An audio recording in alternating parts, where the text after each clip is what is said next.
अस्सलाम वालेकुम।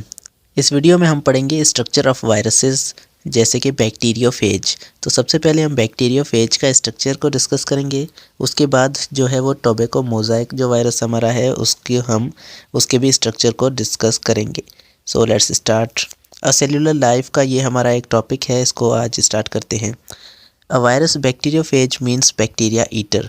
तो वायरस जो है वो बैक्टीरियोफेज का मतलब क्या है? Bacteria eater. बैक्टीरियो और फेज का मतलब ये होता है कि ईटर खाने वाला या फिर उसको हमला करने वाला। तो बैक्टीरियोफेज मींस बैक्टीरिया को हमला करने वाला, बैक्टीरिया को खाने वाला। Bacteriophage is a group of viruses that kill bacteria. तो ये बैक्टीरिया को मारते हैं, बैक्टीरिया को हमला करते हैं उस पर।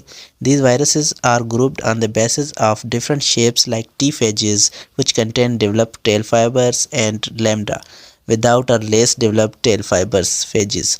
तो ये जो वायरसेस हैं इनको दो ग्रुप्स में डिवाइड किया गया है। कुछ दो नहीं बल्कि कुछ ग्रुप्स में डिवाइड किया गया है। जैसे कि हमारे पास टी फेजेस आता है, इसमें क्या है, इनके जो है टेल फाइबर्स हैं, इनके पास जो टेल फाइबर्स होते हैं वो थोड़े से ज़्यादा जो है वो डेवलप हो जाते हैं। मिसाल के तौर पे ये इसका बैक्टीरियोफेज का जो है वो स्ट्रक्चर है। इसके अंदर ये इसका जो है बेस पैलेट है, इसमें टेल फाइबर्स होते हैं ऐसे। तो इसके ये जो टेल फाइबर्स हैं ये अच्छे से डेवलप हो जाते हैं, मतलब थोड़े से बड़े होते हैं। और जो लैम्डा वायरस है उसमें ये टेल फाइबर्स जो है वो कम कम डेवलप होते हैं, मतलब छोटे होते हैं थोड़े से। तो ये इन दोनों में टी फेजेस और लैम्डा वायरस में डिफरेंस है। उसके बाद कुछ इनमें इन्वेलप वायरसेस होते हैं और कुछ जो है वो नॉन इन्वेलप बैक्टीरियोफेज होते हैं। इन्वेलप का मतलब उसके पास जो है वो लिपिड की बाहर से कवरिंग होगी, और नॉन इन्वेलप मीन्स उनके पास जो लिपिड की कवरिंग नहीं होगी। Here we are going to discuss the structure of tailed bacteriophage virus. हम यहाँ पर टेल्ड बैक्टीरियोफेज वायरस को डिस्कस कर रहे हैं, उसका स्ट्रक्चर देख रहे हैं, ठीक है। उसके बाद है tailed bacteriophage T4 virus has 3 major structures. अब इसे T4 वायरस भी कहते हैं। इसके जो है वो मेन 3 स्ट्रक्चर्स हैं, 3 चीज़ें इसके पास होती हैं। एक है हेड विद DNA इनसाइड, एक इसका हेड होता है। दूसरा इसका टेल होता है that act as a channel to allow transport of DNA and host cell. तो ये जो इसका जो टेल होता है ये एक चैनल प्रोवाइड करता है, एक रास्ता प्रोवाइड करता है ताकि वो अपना जो DNA है वो होस्ट के सेल के अंदर डाल सकें। और उसके बाद इसके पास तीसरी जो चीज़ होती है वो होती है base plate at the bottom. ये जो होती है ये नीचे होती है, सबसे नीचे बेस पैलेट होती है। और ये क्या काम करती है, विच इज़ एडहेसिव। ये थोड़ा सा चिपकू होती है जो क्या करती है, उसको जो होस्ट सेल है उसको आइडेंटिफाई में और उसके साथ अटैचमेंट में हेल्प करती है। तो इसके स्ट्रक्चर को सबसे पहले डिस्कस करते हैं। इसका सबसे पहले स्ट्रक्चर में आता है हेड। हेड में हमारे पास क्या क्या आ जाता है अभी देखते हैं। The head is 3 dimensional called polyhedral. तो इसके पास जो हेड है वो 3 डायमेंशनल है, मतलब 3D स्ट्रक्चर है, जो जिसके पास जो है वो कुछ पॉलीहेड्रल है। इसकी बहुत सारी जो कॉर्नर्स वगैरह होती हैं तो उसे हम पॉलीहेड्रल शेप कहते हैं। And consist of small units called capsomeres. और इसके पास छोटे छोटे यूनिट्स होते हैं जिसे हम कैप्सोमर्स कहते हैं। These capsomers are connected with each other geometrically manner called icosaedral। अब ये जो कैप्सोमर्स हैं ये इस तरह आपस में मिलते हैं कि इनका जो स्ट्रक्चर है वो एक इस तरह का बन जाता है, और इस स्ट्रक्चर को हम आइकोसीहेड्रल कहते हैं। तो आइकोसीहेड्रल शेप का इनका हेड होता है। The DNA of bacteriophage is present on the head region contain different genes. अब इनका जो DNA है वो इस हेड के अंदर मौजूद होता है और उसके अंदर जो है वो डिफरेंट जीन्स होते हैं। तो इनके हेड के अंदर जो है वो DNA और इनका पूरा जो जीनोम है वो मौजूद होता है। अगर RNA होगा तो यहाँ पर होगा, और DNA अगर होगा तो भी वो यहीं पर हेड के अंदर मौजूद होगा। तो इस स्ट्रक्चर में आप देख सकते हैं कि ये जो है इस बैक्टीरियोफेज का जो है हेड है, और ये इसकी जो शेप है वो कहलाती है आइकोसीहेड्रल शेप। और ये इसका हेड है, इसके अंदर आपको ये जो जीनोम नज़र आ रहा है ये इनका DNA है। इस वायरस का DNA जो है वो जीनोम के तौर पे आपको नज़र आ रहा है। उसके बाद यहाँ पर जो है इसकी खाली जगह नज़र आ रही है जो ये इस शीट को कनेक्ट कर रही है इस हेड से, इसे हम नेक कहते हैं। उसके बाद इसके पास ये जो स्प्रिंग की तरह आपको दिखाई दे रहा है ये टेल शीट कहलाती है। टेल शीट ये है, और उसके बाद नीचे नीचे जो है इनकी ये बेस पैलेट आ गई, ये बेस पैलेट होती है और उसके बाद बेस पैलेट के साथ छोटी छोटी जो है वो पिन्स लगी होती हैं और ये जो हैं हमारे पास टेल फाइबर्स, ये आपको नज़र आ रहे हैं, ये इसके टेल फाइबर्स कहलाते हैं। और ये हमारा पूरा जो स्ट्रक्चर है वो बैक्टीरियोफेज का स्ट्रक्चर है। अगर आप बुक में देखें तो भी आपको ये सभी सेम जो है चीज़ें आपको स्ट्रक्चर में नज़र आ जाएंगी। यहाँ पर हम जो स्टडी करते हैं इसका अब आता है टेल फेज। तो फेज टेल, फेज मतलब वायरस और टेल मीन्स वायरस का जो है वो टेल। तो phage tail is affirmed by different proteins. इसका जो फेज का टेल है ये डिफरेंट प्रोटीन का मिलकर बना हुआ है। The upper most part of the tail which connect it with the head is called collar. तो इसका जो यहाँ पे पार्ट जो है वो कनेक्ट कर रहा है दोनों टेल, इस पूरे टेल को हेड के साथ कनेक्ट कर रहा है, इसको हम कॉलर कहते हैं। ये इसका कॉलर है, यहाँ पर जो है ये इसका बैक्टीरियोफेज का कॉलर कहलाता है। उसके बाद है tail is a tube like structure having two regions, an outer region contractile sheath and the inside region non contractile tube.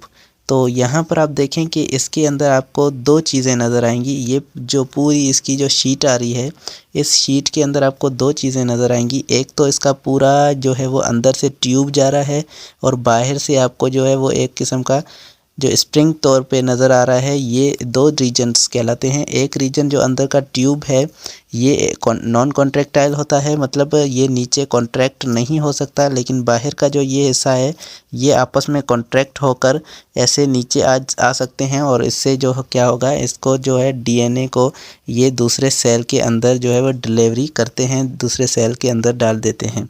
The contraction of the outer sheath, अब ये आउटर जो शीथ है इसकी जो कॉन्ट्रैक्शन है इसकी मदद से क्या होता है, drives the inner tail tube creating a channel for that. अब ये जो जैसे ही ये नीचे होगा, जैसे ही कॉन्ट्रैक्ट होगा तो यहाँ से जो है वो डीएनए निकलेगा और वो होस्ट सेल के अंदर जो है वो डिलीवर हो जाएगा, होस्ट सेल के अंदर पहुँच जाएगा। तो यहाँ पर ये पूरा इसका टेल है और इसके अंदर आपको दो चीज़ें नज़र आ रही हैं, एक ये ट्यूब है और एक बाहर से जो है वो एक आपको शीट नज़र आ रही है। तो ये पूरा ये एक शीट कहलाती है और एक हमारा ये पूरा टेल कहलाता है। उसके बाद हमारे पास आता है base palette.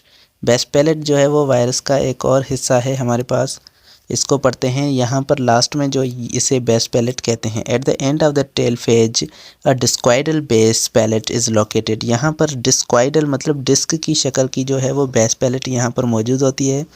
It is a tail fibre usually 6 in numbers. तो इसके जो है टेल फाइबर्स, इसके अंदर जो है वो यहाँ पर टेल फाइबर्स निकले हुए होते हैं, ये आपको दिखाई दे रहे हैं। ये क्या हैं, ये टेल फाइबर्स हैं और ये हमारे पास 6 के तादाद में होते हैं। यहाँ पर 6 इनके जो है टेल फाइबर्स मौजूद होते हैं। These fibres provide strong attachment with host cell receptor.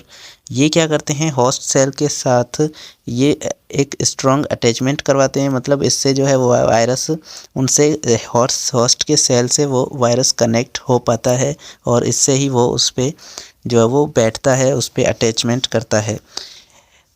Its adsorption apparatus located in the distal and recognized host cell receptor ensures DNA transfer to the cytoplasm। अब इसका नीचे जो हिस्सा है ये बेस पैलेट जो है ये क्या करती है, ये होस्ट सेल को रिकॉग्नाइज करती है, उसके होस्ट सेल के रिसेप्टर्स जो हैं उनसे जो है वो रिकॉग्नाइज करती है, उन्हें पहचानती है और उसके बाद जो है वो डीएनए ट्रांसफ़र करने की पूरा काम जो है वो ये बेस पैलेट करती है। तो होस्ट सेल के अंदर डीएनए जो है वो ये ट्रांसफ़र करवाती है बेस पैलेट। उसके बाद base plate is surrounded by the proteinaceous retractile pins. इसके पास जो है वो छोटी छोटी पिन्स लगी हुई होती हैं बेस में, नीचे वाले तरफ से हमने देखा था कि इस पे नीचे छोटी सी पिन्स लगी हुई होती हैं। These pins penetrate the bacterial covering with the help of enzyme lysozyme. ये जो पिन्स होती हैं यहाँ पर, ये पिन्स क्या करती हैं, ये सेल को जो है वो सेल पर अटैचमेंट करती हैं और उस पे जो है उनकी कवरिंग को है पेनिट्रेट कर जाती हैं, उनकी कवरिंग के अंदर जो है वो घुस जाती हैं और उसके बाद जो है वो जीनोम को वहाँ से इंटर करती हैं। वहाँ पर एक एंजाइम होता है इनके पास लाइजोजाइम, उससे क्या करती हैं ये, उससे इसकी सेल वाल को जो है वो पेनिट्रेट करती हैं, उसके अंदर घुस जाती हैं। And help to inject genome inside the bacterial cell. अब ये जो हैं ये दोनों चीज़ें बेस पैलेट और इसके नीचे जो है पिन्स लगी हुई होती हैं, ये दोनों हेल्प करती हैं बैक्टीरिया के अंदर इसके जीनोम को जो है वो ट्रांसफ़र करने में। तो यहाँ पर हमारे पास एक और स्ट्रक्चर है टोबैको मोज़ाइक वायरस का, जो हमारा पहला वायरस था TMV जिसे हम कहते हैं। तो TMV का यहाँ पर स्ट्रक्चर हम देखते हैं। TMV is a virus of tobacco plant and cause tobacco mosaic disease. ये जो है वो टोबैको प्लांट का वायरस है और टोबैको मोज़ाइक डिजीज़ करता है। ये पहला वायरस है जो डिस्कवर हुआ था और इसकी जो शेप है वो क्या है, हेलिकल शेप है, हमने ये पहले डिस्कस किया था। It is made up of centrally located single stranded RNA as genetic material surrounded by protein coat called capsid। इसका जो ये बाहर से ये हिस्सा जो है ये कैप्सिड कहलाता है और इसके अंदर से जो ये DNA RNA आ रहा है, इसके अंदर से बीच में जो है वो RNA मौजूद होता है और इनका जो RNA है वो सिंगल स्टैंडर्ड RNA होता है। ये बाहर जो है ये इसका पूरा कैप्सिड है। कैप्सिड आपको पता है कि प्रोटीन का बना हुआ कोट होता है, प्रोटीन कोट होता है जिसे कैप्सिड कहते हैं। Most of its structure is formed by protein coat. इसका जो पूरा तकरीबन स्ट्रक्चर है वो जो प्रोटीन कोट से बना होता है, लेकिन RNA बहुत ही छोटी सी जगह इसमें लेता है। उसके बाद most of its structure with estimated 2130 जो है वो सब यूनिट्स नेम्ड कैप्सोमर्स। इसमें जो है वो 2130 कैप्सोमर्स इसमें होते हैं, छोटे छोटे कैप्सोमर्स ये आपको दिखाई दे रहे हैं।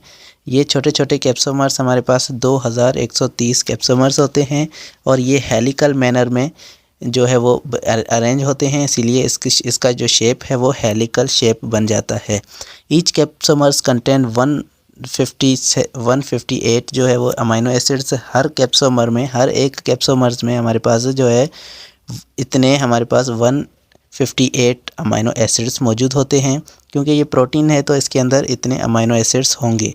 और उसके बाद arrange in the 130 turns per rod. तो इसके जो इनके अंदर जो टर्न्स होते हैं उसमें हर रॉड में 130 होते हैं और उसके बाद एक टर्न आता है, उसके बाद फिर से 130 दूसरे रॉड में होंगे। तो ये हमारे पास पूरा इसका स्ट्रक्चर है। उम्मीद है आपको पूरा स्ट्रक्चर समझ में आ गया होगा। तो यहाँ पर आपको ये दिख रहा है कि 180 एंगस्ट्रॉन इसमें लिखा हुआ है, तो ये इसकी साइज़ है। इसकी यहाँ से जो यहाँ तक साइज़ होती है वो होती है 180 एंगस्ट्रॉन। ये इसमें कैप्सोमर्स लगे हुए हैं, ये इसका RNA है। इसकी पूरी शेप को आप अच्छे से देख सकते हैं। तो उम्मीद है आपको ये वीडियो पसंद आई होगी। Thank you so much for watching.